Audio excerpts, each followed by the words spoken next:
So yun na naman tayo par. Eto na naman tayo. Yan. Kabang pinamasdan ko yung mga krok-krok kina-merge, stretching muna tayo. Ayan o. O syempre maaga tayo nagising dyan kasi nagpapasama yung dito natin. Bibili daw tayo ng sirena. IST. Tilapia pala.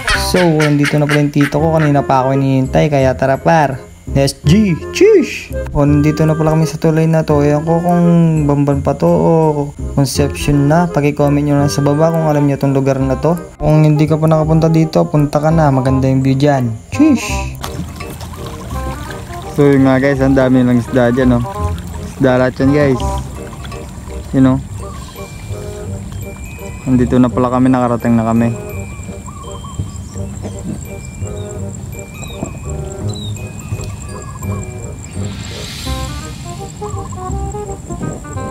Yung malilit na binibenta nila par, dito pala nila kinukuha o sasandugin lang doon sa net nila. Tapos bibilangin nila. O syempre par, tatanong nyo kung paano nila binibilang. Binibilang nila yan par, tapos pag nakabilang na sila ng mga 150 na piraso na maliliit, tapos yun, susundan nila, titimbangin nila yung 150, tapos yun na. Nung una kong punta dito par, kala ko binibilang nila isa-isa. No, napaisip ako, syempre ang dami niyan, libo-libo yan. O apply ka na, tagabilang isa-isa daw. O yan pala yung sinasabi ko sa inyo par. Sasandugin nila yung binilang nilang 150 kanina. Kahit sumobra yung timbang nila, okay lang. Nakabili pala kami ng 2,000 pieces dyan par. Sheesh!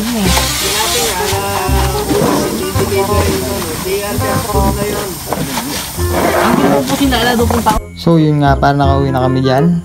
Yan o, naka-oxygen pa yung mga yan par, kaya ang lobo ng plastic nila o. So ayun nga par, binubuhos na ng tito ko yung mga nabili namin sirena kanina. IST tilapia pala. Bago nila pakawalan sa fish pan, kailangan mo na mapahinga muna talaga sila. Yan o, maganda dyan par, dito sa little fish pan namin dito sa Tilik. Yan o, kung gusto mong pumunta dito, mag-presko dito para magdala ka ng foods. Yan o, pwede ka dyan. Kung umabot ka pala dito sa video na to, baka naman, pag-subscribe lang itong channel natin. Cheers! May fish pan pala kayo na pwede nyo lagyan ng tilapia.